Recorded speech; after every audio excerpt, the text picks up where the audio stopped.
مرتبہ میں یہ کام کرتا ہوں، میرا اصول ہے میں بات کرنے سے پہلے سلام کرتا ہوں۔ السلام علیکم ورحمۃ اللہ وبرکاتہ۔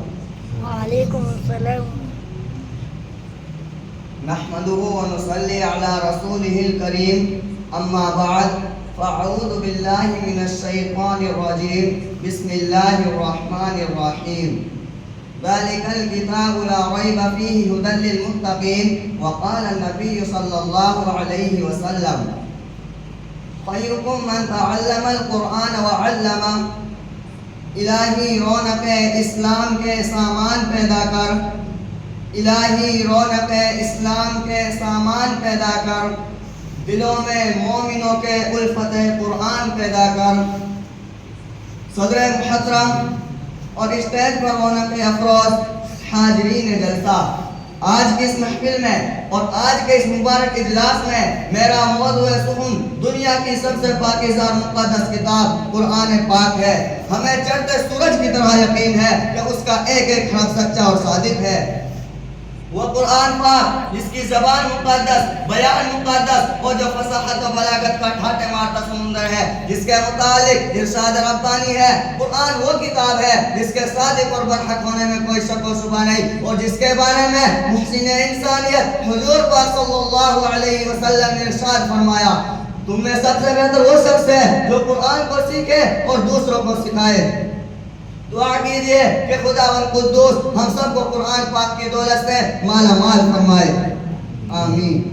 نوجوان دوستوں، قرآن پاک رب الجلال کی طرف سے عطا کردہ و حسین تحفہ ہے کہ جس نے 23 برس کی قلیل مدت میں پورا عالم میں وہ انقلاب برپا کر دیا کہ بڑے سے بڑے فصحاء، بلغاء، ادباء اور شعراء حیران و ششدر رہ گئے، جن کی آیتوں کو سن کر پتھر دل موم ہو گئے۔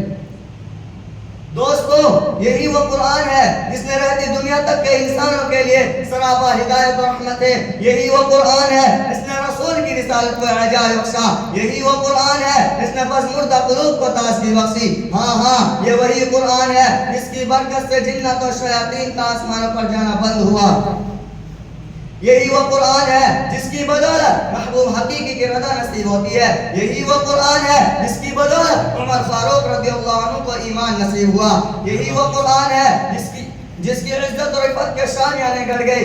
یہی وہ قرآن ہے جس کی تلاوت میں دلوں کے واسطے فرحت و بشاشت کا سامان ہے۔ یہی وہ قرآن ہے جس کی حفاظت کا وعدہ خود خالق کائنات نے فرمایا۔ یہی وہ قرآن ہے جس نے ذہنی قوتوں کو جلا بخشا۔ یہی وہ قرآن ہے جس کی برکت سے اجڑ چمن میں بہار پیدا ہوئی۔ محترم حضرات، آج کے اس ناسک دور میں حفظ کلام پاک کو فضول سمجھا جاتا ہے اور اس کے الفاظ رٹنے کو حماقت بتلایا جاتا ہے۔ کہا جاتا ہے کہ اس کا رٹنا اور بے سمجھے پڑھنا بے سود ہے۔ افسوس، صد افسوس، اس قرآن پاک کے بارے میں ہمارا یہ خیال کہ جس کے بارے میں شہنشاہ بطحا، تاجدار مدینہ، احمد مجتبی جناب محمد رسول اللہ صلی اللہ علیہ وسلم نے ارشاد فرمایا، اقرأ وارتقي ورتل كما كنت ترتل في الدنيا فإن منزلك عند آخر آية تقرأها۔ قیامت کے دن حافظ قرآن سے کہا جائے گا، قرآن پڑھتا جا اور جنت کے درجوں پر چڑھتا جا اور ٹھہر ٹھہر کر پڑھ، جیسا کہ تو دنیا میں ٹھہر ٹھہر کر پڑھا کرتا تھا۔ اس طرح مقام اور ٹھکانہ وہی ہے جہاں آخری آیت پر پہنچے۔ یاد رکھو، یہ قرآن دنیا کی سب سے بڑی نعمت ہے۔ یہ زمین، چاند، سورج، ستارے کوئی اس نعمت کا مقابلہ نہیں کر سکتے۔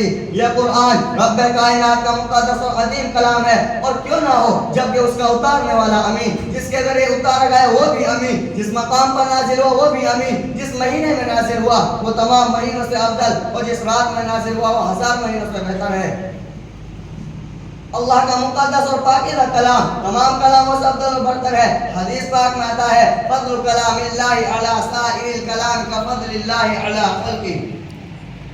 اللہ کے تمام کلاموں پر ایسی فضیلت جیسے کہ خود حق تعالی شانہ کو تمام مخلوق پر اللہ کا دلارا، خدا کا پیارا نبی ارشاد فرماتا ہے، جس نے قرآن پڑھا اور اس پر عمل کیا، اس کے والدین کو کل قیامت کے دن سورج سے بھی زیادہ روشن تاج پہنایا جائے گا۔ غور کرنے کا مقام ہے، جب والدین کو اس طرح کا انعام سے نوازا جائے گا تو خود پڑھنے والے کا مرتبہ کا کیا عالم ہوگا۔ حضرات، قیامت کا میدان ہوگا اور ایسے 10 آدمی ہوں گے جن کے لیے جہنم واجب ہو چکی ہوگی. حافظ قرآن اپنی رب کی بارگاہ میں سفارش کرے گا، پروردگار عالم اس کی سفارش کو قبول کرے گا اور ان کو اس حافظ کی برکت سے نجات عطا ہوگی. مسلمانوں، قرآن کریم و عظیم برکت اور سعادت ہے جو روح خداوندی ہے، معدن حیات اور سرچشمہ زندگی ہے. وہ عرب قوم جو پشتہ سے مردہ چلی آ رہی تھی، دنیا جس کو ذلیل اور حقیر جانتی تھی، کوئی ان کو اٹھ کی مہنگیوں میں کھیلنے والا سمجھتا، کوئی ان کو جہل عرب کا خطاب دیتا. لیکن جب قرآن آیا تو جن کا نام جہل عرب تھا صحابہ کرام ہو گیا، جن کو نفرت سے یاد کیا جاتا تھا، رضی اللہ عنہم و رضوا عنہ کا اعزاز ملا. جس زمانہ کا نام جاہلیت تھا اس کا نام خیر القرون ہو گیا. وہ عرب قوم جو قرض نہیں لے سکتی تھی، پیسوں کثرت کا غرور خاک میں ملا دیا اور بڑی بڑی سلطنت اور حکومت کا تختہ الٹ دیا. حضرات، میں پوچھنا چاہتا ہوں وہ کون سی چیز تھی جس نے ایک کو 1000 پر بھاری کر دیا؟ وہی قرآن پاک تھا. کسی نے کیا ہی خوب کہا ہے، وعدہ غلبہ ہے مومن کے لیے قرآن میں، وعدہ غلبہ ہے مومن کے لیے قرآن میں، پھر جو تو غالب نہیں کچھ ہے قسم ایمان میں. محترم حضرات، اگر ہم ماضی کی طرح حال و مستقبل کو روشن اور تابناک بنانا چاہتے ہیں تو قرآن پاک سے وابستہ ہونا ہوگا، اسے سینے سے لگانا ہوگا. اور اگر ہم چاہتے ہیں کہ دنیا کے ساتھ ہماری آخرت بھی سنور جائے تو اس کی تعلیمات پر عمل کرنا ہوگا. خدا نے خواستہ آج ہم اپنے بچوں کو 2 پیسے کی لالچ میں دین سے دور رکھا، اخروی نعمتوں کے بجائے دنیاوی ڈگریوں پر رہی. یاد رکھنا خدا کے یہاں جواب دینا ہوگا. میں اپنی تقریر کو اس شعر کے ساتھ ختم کرتا ہوں. سونا دیا سنا